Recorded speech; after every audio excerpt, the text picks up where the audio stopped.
Hello साथियों, मैं पंकज मिश्रा स्वागत करता हूं आपके अपने परिवार लक्ष्य अकेडमी यूट्यूब चैनल पर। हमारा लक्ष्य क्या है? अपना लक्ष्य क्या है? गवर्नमेंट जॉब को पाना।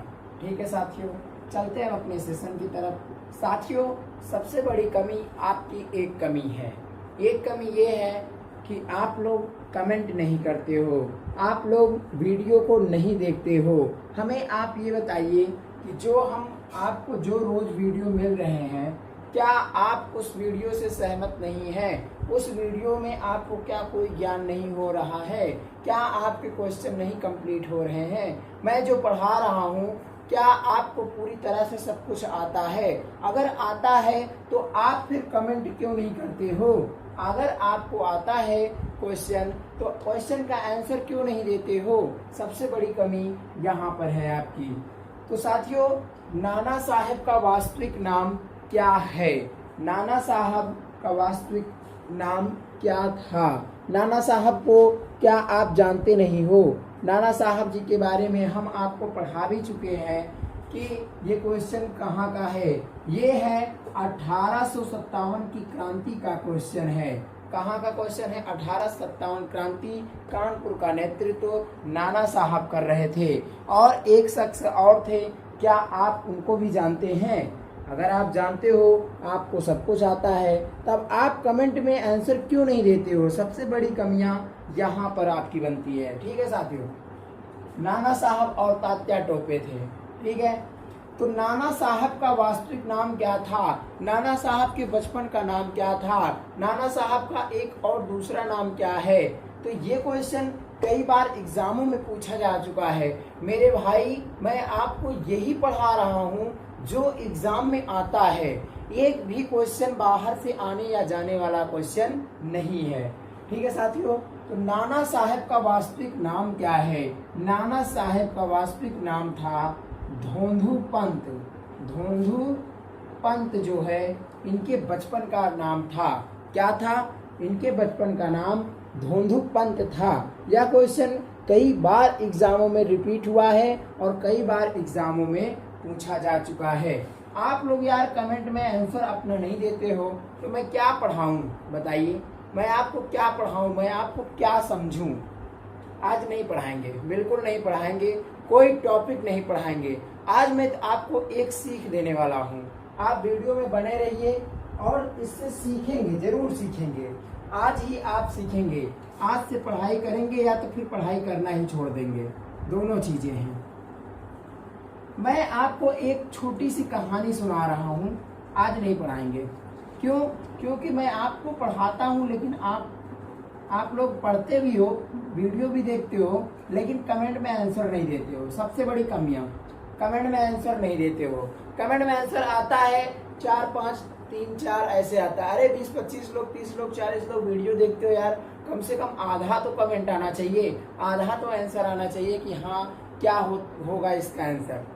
तो साथियों, मैं आज एक शख्स के बारे में आज मैं बात करूंगा। उस शख्स का नाम क्या है? मैं एक ऐसे शख्स की बातें कर रहा हूं जिसका जन्म बिहार में हुआ था, जिसका जन्म बिहार में हुआ था और जिसको पद्म श्री सम्मान से सम्मानित किया गया। मैं उस शख्स की बात कर रहा हूं जिसे माउंटेन मैन कहा जाता है। क्या कहा जाता है? Mountain man. मैं उस शख्स की बात कर रहा हूं जिसे माउंटेन मैन कहा जाता है। क्या आपको उनके बारे में आपने कभी सुना है? क्या आपको अब तक तो ख्याल आ गया होगा कि जिनका जन्म कहाँ हुआ था?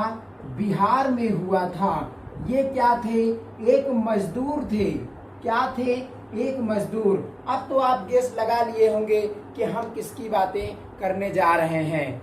बहुत जबरदस्त मोटिवेशन है, आपके शरीरों में आग भर देगा। आप या तो आज से पढ़ाई करना बंद कर दोगे, या तो आज से आप पूरी तरह से सहमत होकर के, अगर आप 4 घंटे पढ़ते हो ना, तो आज से 6 घंटे पढ़ोगे।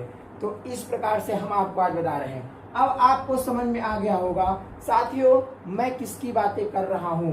मैं बातें कर रहा हूं दशरथ मांझी की। दशरथ मांझी। दशरथ मांझी के बारे में आपने सुना कभी? अगर आपने सुना है अगर हल्की सी भी खबर आपने सुनी है तब आपको इनकी हिस्ट्री आज हम आपको सुना ही देते हैं। इनके हिस्ट्री से आपके अंदर जबरदस्त एकदम फौलाद आ जाएगा, जबरदस्त उबाल होगा शरीर में कि बताइए साथियों ये कैसे काम किए, उनसे तो हम आज लाख गुने सक्षम हैं। अपने देश में इतने इतने बड़े बड़े महापुरुष हुए, किसी की भी जीवनी आप उठा करके देख लीजिए कि वो क्या किए, कैसे किए, उनकी जीवनचर्या क्या थी। अमेरिका के राष्ट्रपति अब्राहम लिंकन बने थे। अब्राहम लिंकन कैसे पढ़ाई करते थे? आज आप लोग कमेंट करते हो सर क्लियर दिखाई नहीं दे रहा है, क्लियर दिखाई नहीं दे रहा है, सर क्लियर सुनाई नहीं दे रहा है। नहीं सुनाई दिया, वीडियो बंद किए, ये नहीं देख रहे हैं कि ये आखिर में चल क्या रहा है, क्वेश्चन कैसा आ रहा है, इससे कोई मतलब नहीं क्लियर सुनाई दिया। अब्राहम लिंकन जी के पास पैसा नहीं था पढ़ाई करने के लिए, वो स्कूल में बैठते थे, बहुत शौकीन थे पढ़ने में, बहुत ज्यादा उनको इंटरेस्ट थे।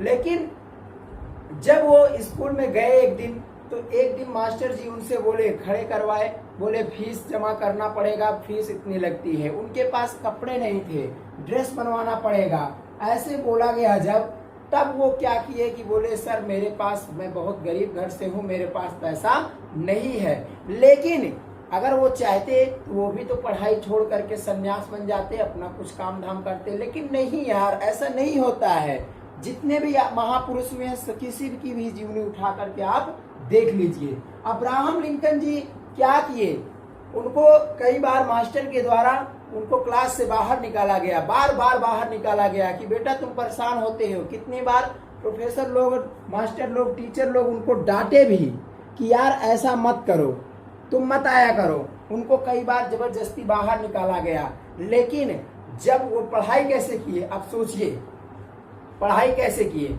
उनकी पढ़ाई इस प्रकार से चल रही थी कि जैसे ये क्लासरूम है, क्लासरूम में जब टीचर पढ़ाता था, टीचर जब पढ़ाते थे तो भाई आवाज उनकी आवाज बाहर भी जाती है।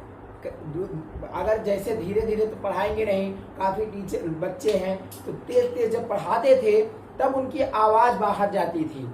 तब भाई साहब सोचिए, गेट के बाहर रह करके, कमरे के बाहर रह करके अब्राहम लिंकन जी ने अपनी पढ़ाई पूरी की। अब्राहम लिंकन जी क्या किए, गेट के बाहर रह करके ये सुन करके, अपने कानों से केवल सुन करके ये पढ़ाई करते थे। और सोचिए इतना जबरदस्त पढ़ाई किए। उसके बाद चुनाव में इन्होंने अपना कदम रखा और क्या हुए, अमेरिका के राष्ट्रपति बने। क्या बने, अमेरिका के राष्ट्रपति। सबसे ज्यादा तनख्वाह, सबसे ज्यादा सैलरी उन्हीं की होती है। अब बताइए क्या ये है मोटिवेशन या नहीं है? आप हमें ये बताइए, यस और नो, क्या ये मोटिवेशन है? क्या इनको जरूरत था ऐसा करने के लिए? अगर ये मजदूरी करते तो क्या नहीं सही था? अगर ये पढ़ाई वहीं पर छोड़ देते कि छोड़ो घर वाले का बैकग्राउंड इतना कमजोर है और हम अब पढ़ाई क्या करके क्या करेंगे, लेकिन इन्होंने क्या किया, अथक प्रयास किया। इसी प्रकार से मैं आपको, अगर आपके अंदर अभी भी आग नहीं भरा तो मैं अभी और आपको कुछ बताता हूँ। ये एक ऐसे शख्स थे दशरथ माझी, इनका जन्म बिहार में हुआ था, ये बिहार में थे। ये भाई साहब एसटी कास्ट के थे। कौन थे? एसटी कास्ट के थे। और इन कास्ट, और ये एक दिन इनके यहाँ पहाड़ था। क्या था? पहाड़ था। पहाड़ों पर एक दिन ये ऊपर चले गए और ऊपर जा करके पहाड़ों पर चढ़ करके लकड़ियाँ काट रहे थे। क्या कर रहे थे? लकड़ियाँ काट रहे थे। और इनकी बीवी, इनकी शादी हुई थी। इनकी शादी फाल्गुनी नामक एक कन्या से हुआ था। किससे हुआ था? फाल्गुनी नाम की एक लड़की थी, उनके साथ में शादी हुई थी। भाई साहब ये उनसे बहुत ज्यादा, इतना अत्यधिक प्यार करते थे, इतना ज्यादा कि आपको कैसे हम बताएं, बहुत ज्यादा प्यार करते थे। अपने पत्नी को बहुत ये चाहते थे ये मजदूरी करते, लेकिन ये पत्नी से बहुत ज्यादा प्यार करते थे। ये एक दिन उस पहाड़ पर चढ़ करके लकड़ियां काट रहे थे और लकड़ियां काटते अचानक से क्या हुआ कि उनकी बीवी, जब उन्हें याद आया कि हमारे आदमी, हमारे हस्बैंड जी लकड़ी काट रहे हैं, वो क्या की, अपना खाना वाना लेकर के गई उनको देने के लिए। रास्ते में उनका पैर जो है लड़खड़ा जाता है और रास्ते में लड़खड़ाते लड़खड़ाते वो अचानक से गिर जाती हैं। अचानक से गिर के बेहोश एकदम अचेत हो जाती हैं और अचेत होने के बाद में माझी जब देखते हैं तो वो दौड़ करके उनके पास आते हैं और दौड़ करके आते हैं। उसके बाद उनको देखते देखते बस चंद सेकंडों में उनकी मृत्यु हो जाती है। क्या हो जाती है? उनकी मृत्यु हो जाती है। भाई साहब, बहुत ही ये इतना ज़्यादा दिल को दहला देने वाला कहानी है कि आप भी सुनते चलिए, केवल आप भी सुनते चलिए, अभी आप खुद ही समझोगे कि यार ऐसे ऐसे भी लोग हुए हमारे भारत में। ये चीज़ है। माझी जी जब उनके सामने उनकी पत्नी की मृत्यु हो जाती है तो उनके आंख से खून की आंसुएं निकल रही थी और उसी दिन दृढ़ संकल्प लिए, अगर टाइम से दवा और दुआ करवा लेते, दवा करवाने अगर हॉस्पिटल पहुंच जाते, तब भाई साहब उनके पत्नी की जान बच सकती थी। लेकिन ऐसा नहीं हुआ। क्यों नहीं हुआ? क्योंकि वहां पर बड़े बड़े विशाल विशाल पहाड़ थे, इसलिए नहीं हो सका ऐसा, वो नहीं जा सके। लेकिन उनके गांव की ऐसी व्यवस्था थी, ना तो बिजली था, ना ही पानी था, ना कुछ था। एक दूसरे गांव से दूर जा करके वहां पर से लोग या तो पहाड़ को डायरेक्ट ऐसे ऊंचाई पर से क्रॉस करो या तो पहाड़ के किनारे से निकल के जाओ। तो ऐसे जा करके कुछ दूर पर जा करके उनको क्या होता था, मिलता था। पानी और बिजली की व्यवस्था कुछ भी नहीं थी। अब आप ये समझिए, उसी दिन जिस दिन इनके पत्नी की मृत्यु हुई, उसी दिन इन्होंने संकल्प लिया, एक संकल्प लिया कि मैं इस पहाड़ को, जिस पहाड़ पर मेरी पत्नी की मृत्यु हुई है, इसी पहाड़ के होने की वजह से आज मेरी पत्नी की मृत्यु हुई। अगर यही रास्ता अगर क्लियर बना होता तब आज मेरी पत्नी शायद बच जाती, अगर मैं दवा के लिए इसे लेकर के जाता तो। लेकिन अभी दवा के लिए भी अगर जाऊं तो मैं पहाड़ पे चढ़ूंगा, फिर नीचे उतरूंगा, इतने में वो देखते देखते उनकी पत्नी दम तोड़ दी। साथियों, आप ये समझिए, उनकी पत्नी जब मर जाती है उसी दिन वो संकल्प लेते हैं कि मैं इस पहाड़ को पूरा तोड़ करके एक शानदार रास्ता बनाऊंगा। उसी दिन संकल्प लिए और ठीक उसी दिन से वो क्या किए, बस कुछ नहीं, एक छेनी और एक हथौड़े के दम से क्या किए, एक छेनी और एक हथौड़े के दम से बस वो अपने काम में लग गए। गांव के लोग उनके ऊपर हंसी करने लगे, अरे ये बेवकूफ़ है, अरे ये ऐसा है, अरे वो वैसा है। ठीक इसी प्रकार से अपने भी लाइफ में ऐसी होती है, आपके साथ हुआ भी होगा। आप लोग केयर कीजिए, गांव के लोग, परिवार के लोग, घर के लोग पता नहीं क्या क्या बोलेंगे, अरे ये ऐसा है, अरे ये पागल है, अरे ये कुछ नहीं पढ़ता, एक दिखावा करता है। ऐसे ऐसे लोग बोलते हैं। भाई साहब, आपके साथ में भी हुआ होगा ऐसा? आप बताइएगा हमें कमेंट में जरूर। साथियों, उनको ऐसे तरह तरह के लोग बोलते रहे बातें। उन्होंने कहा कुछ भी बोलो, मैं तो पागल हो ही गया हूँ, अब मेरा कौन है, कोई नहीं। पत्नी थी वो भी चली गई, अब मेरा कुछ नहीं है, मैं भी रहूंगा ऐसे, एक दिन चला जाऊंगा। इससे अच्छा मैं कुछ करके ही जाऊं कि ताकि दुनिया लोग नाम रखें, याद रखें। भाई साहब, उन्होंने छेनी और हथौड़ी के दम से 22 साल तक पहाड़ तोड़े। कितने सालों तक? 22 साल तक पहाड़ को तोड़े और 360 फीट लंबा, कितना? 360 फुट ऊंचा, 360 फीट ऊंचा और 55 फीट लंबा। कितना? 360 फीट ऊंचा और 30 फुट चौड़ा, 30 फीट चौड़ा। सोचिए, पहले ये सोचनी बात है, इसलिए मैं इसको आपको केयर करके ज्यादा बता रहा हूं। और 25 फुट ऊंचा,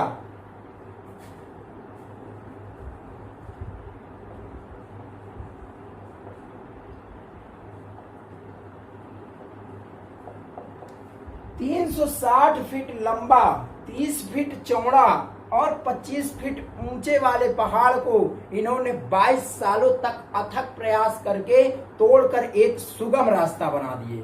सोचिए, इतना ज्यादा भाई साहब, इतना ज्यादा मेहनत। आज इन्हें जो पागल कहते थे, जो लोग इन्हें उल्टी सीधी बातें बोलते थे, अरे तुम पगला जाओगे, अरे तुम कुछ नहीं कर पाओगे, ऐसा बोलते थे। आज सोचिए 360 फीट लंबा अपने आप में भाई साहब बहुत बड़ा एक ये हौसला है, बहुत जबरदस्त। एक छेनी और एक हथौड़ी के बल से ऐसा काम करके दिखाना, ऐसा कोई पैदा नहीं हुआ है। 360 फीट लंबा, 30 फीट चौड़ा और 25 फीट ऊंचा, ये क्या किए, छेनी और हथौड़ी और अपने बाजुओं की ताकत से ये पूरा उसको तोड़ करके एक सुगम रास्ता बना दिए, एक सुगम रास्ता। जब लगभग ये आधा काम कर लिए थे, तब गांव के लोग भी इनका सपोर्ट करना शुरू कर दिए थे। गांव के लोग भी बोले कि हाँ शायद ये अपना हिसाब किताब, ये अपना संकल्प पूरा करके ही मानेगा, ऐसा करते थे। तो गांव के लोग धीरे धीरे इनका मदद करते थे, इनको एक नई छेनी, एक नई हथौड़ी भी खरीद के दिए थे और इनको भोजन पानी भी रोज कोई ना कोई ऐसे पहुंचा देता था, ये खाना पीना अपना खा लेते थे। तो इस प्रकार से इनकी जीवनचर्या थी। साथियों, अब आज के डेट में ऐसा हो चुका है, इतना ज्यादा हो चुका है कि जब ये पहाड़ तोड़ने पहुंचे तब लोग इन्हें पागल कहते थे। एक समय ऐसा था, एक समय ऐसा था भाई साहब, अचानक से इनकी मृत्यु हो जाती है। क्या हो जाती है? अचानक से इनकी मृत्यु हो जाती है। और मृत्यु का कारण क्या था? मृत्यु का कारण ये था कि इनको कैंसर हो गया था, इनके पित्ताशय में कैंसर हो गया। वाह भाई दशरथ माँ जी, हम तो यार आज भी सैल्यूट मारते हैं कि भाई ऐसे ऐसे लोग, हमारे महापुरुष, कितने लोग ऐसे देश आजाद कराने में अपने प्राणों का न्यौछावर कर दिए। और आज हमें इतनी अच्छी सोसाइटी मिली है, कुर्सी है, फैन है, टेबल है, कॉपी है, पेन है, सब कुछ है, मोबाइल है, मेरे पास सब कुछ है, उसके बाद में भी हमारी पढ़ाई नहीं पूरी हो पा रही है। क्या बहाना चाहिए? मेरे पास आज ये नहीं, आज वो नहीं, मेरे पास टाइम नहीं है, मैं बहुत बिजी आदमी हूँ, ऐसा कुछ नहीं है यार। पढ़ने के लिए आप कहीं पर भी ऐसे खड़े खड़े रास्ते चलते चलते पढ़ सकते हो। आपके पास ऐसा विज्ञान इतना चीज बना दिया है, मोबाइल है, आप रास्ते में घूम रहे हो ना, मोबाइल का उपयोग गलत करोगे तो गलत तरीकों से होगा, सही करोगे तो सही तरीके से होगा। आप खुद ही समझदार हो कैसे होगा। तो इनको कैंसर के कारण इनकी मृत्यु हो जाती है, कैंसर के कारण। साथियों, इनको बिहार सरकार इन्हें पद्म पुरस्कार दिया, पद्म श्री का पुरस्कार दशरथ माँ जी को मिला। क्या मिला? पद्म श्री का पुरस्कार मिला। और कैंसर के कारण इनकी मृत्यु हो जाती है। मृत्यु, इनकी अंतिम संस्कार भी बिहार सरकार ने की, बिहार सरकार ने इनका अंतिम संस्कार भी किया। अब बताइए, ऐसा हो सकता है हम लोगों के अंदर? हम लोग ऐसा पा सकते हैं? पद्मश्री का सम्मान मिलेगा, सरकार हमारी अंतिम संस्कार करेगी? कभी नहीं करेगी। क्यों? क्योंकि हम उस लायक है भी नहीं। भले आप ब्राह्मण, क्षत्रिय, वैश्य, शूद्र, किसी भी कास्ट को, कास्ट कोई मतलब नहीं रखता है। बाबा साहब भीमराव अम्बेडकर के बारे में आपने सुना होगा। भीमराव अम्बेडकर जी एक ऐसे कास्ट से थे कि इनको ऐसे कोई सामने खड़ा नहीं होने देता था, सामने अपने साम्राज्य में बैठने नहीं देते था। आज उनकी पूजा हो रही है। भीमराव अम्बेडकर संविधान निर्माता बन गए। तो पद्मश्री का सम्मान इन्हें मिला, पद्मश्री का सम्मान मिला। और इनका अंतिम संस्कार बिहार सरकार ने की, इनका अंतिम संस्कार बिहार सरकार ने की। इतना ही नहीं, आज भी आप चले जाइए बिहार में, आज भी चले जाइए बिहार में, तो बिहार में भाई साहब वहां पर उनके नाम से, उस सड़क का नाम है, उनके नाम से सड़क। और वो हॉस्पिटल से चिंतित थे, एक अस्पताल से, कि अगर दवा मिल जाती तो मेरी पत्नी आज शायद ठीक हो जाती। तो इसी के कारण से उन्हीं के नाम पे अस्पताल, बिहार सरकार अस्पताल भी बनवा रही है, अस्पताल। आप बताइए, इतना ज्यादा हो सकता है क्या? अपने नाम पर भी, मेरे नाम पर भी, या आप लोगों के नाम पर भी आप कुछ ना करो, घर पे बैठो, सो खाओ पियो मस्त रहो, घर पे बैठो। आपके नाम पर भी क्या सरकार, यूपी सरकार, बिहार सरकार, आप जिस भी राज्य से हो, क्या कोई सरकार आपके नाम से अस्पताल बनवाएगी? कभी नहीं बनवाइए। क्यों? क्योंकि आपके पास उस प्रकार से योग्यता होनी चाहिए, तब तो सरकार जानेगी। आपके गांव के लोग भी आपको इतना नहीं जानते होंगे। क्यों? क्योंकि आपके पास कुछ है नहीं। यार मैं एक बार फिर से बता देता हूँ, आप केवल 2-3 महीने जब भी जो भी वैकेंसी की आप तैयारी कर रहे हो, कुछ नहीं करना है आपको। एक बार केवल मन लगा करके, सिर को नीचे करके, खूब मन लगा करके पढ़ते चलिए। आज आप अगर सिर नीचे करके पढ़ते हो ना, नीचे करके पढ़ लेते हो, सारी जिंदगी आप सिर ऐसे उठा करके बैठोगे, उठा करके जियोगे। अब आपको ये 2 ऑप्शन चुनना है कि आप अभी नीचे करना चाहते हो या सारी जिंदगी नीचे करना चाहते हो। ये दोनों चीज आप चुनेंगे। आप हमें जरूर बताइएगा, कमेंट में जरूर बताइएगा कि यह मोटिवेशन आपको कैसा लगा। दशरथ मांझी की जैसा आपको अगर बनना है, यार 22 साल तक इन्होंने अथक प्रयास किया। आप अगर 6 महीने तक अगर प्रयास कर जाओ तो आप पता नहीं कहाँ पहुँच जाओगे, आप पता नहीं कहाँ पहुँच जाओगे। यार एक बार नौकरी मिल गई ना, अगर एक बार नौकरी मिल गई तो जान लो कि लाइफ सेट हो जाएगी, पूरी तरह से लाइफ सेट हो जाएगी। और नहीं तो प्राइवेट जॉब करोगे। प्राइवेट जॉब में यार कुछ रखा नहीं है, प्राइवेट जॉब में साथियों कुछ नहीं है। मैं प्राइवेट जॉब करके देख चुका हूँ। प्राइवेट जॉब आप करिए, अच्छी बात है, लेकिन जो इज्जत, जो सम्मान, आप कितने भी बड़े आप एमडी बन जाओ कंपनी के, किसी भी कंपनी के एमडी बन जाओ, ठीक है, लेकिन जितना सम्मान, जितना इज्जत आपको गवर्नमेंट जॉब में मिलेगा, उतना इज्जत सम्मान कहीं नहीं मिलेगा, कहीं नहीं मिलने वाला है। इसलिए मैं बोलता हूँ यार, आप लोग जरूर पढ़िए, बिल्कुल पढ़िए, एकदम फ्री रह करके पढ़िए। मैं ऐसा नहीं बोलता कि आप 24 घंटा आप पढ़ते रहिए, बिल्कुल नहीं। आप सही मार्गदर्शन में पढ़िए और आप अच्छे से पढ़िए। देखिए कि सिलेबस में क्या है, क्या कंप्लीट हुआ, क्या नहीं कंप्लीट हुआ। यही सब यार स्टूडेंट की पहचान है, और क्या। बस ऐसे आप पढ़ते चलिए, पूरा सिलेबस कंप्लीट हो जाए। एग्ज़ाम टाइम जब आ जाए, आप एग्ज़ाम देने जाओ तो अब की बार सिलेक्शन पाओ, अब की बार सिलेक्शन पक्का होगा, आपका पक्का होगा साथियों। अगर आप इस मोटिवेशन से सहमत हैं तो वीडियो को कर दीजिए लाइक, चैनल को कर दीजिए सब्सक्राइब और इसे शेयर करना भी बिल्कुल मत भूलिएगा। मिलते हैं साथियों, कल हम अपने अगले टॉपिक की ओर चर्चा करेंगे। आज तो आपको बस कमेंट देख करके मैं आपको ऐसे बता दिया, नहीं तो मैं आज भी कुछ ना कुछ टॉपिक जरूर आपको पढ़ाता। साथियों कल मिलेंगे, आपसे मिलते हैं, ठीक है साथियों, बाय बाय।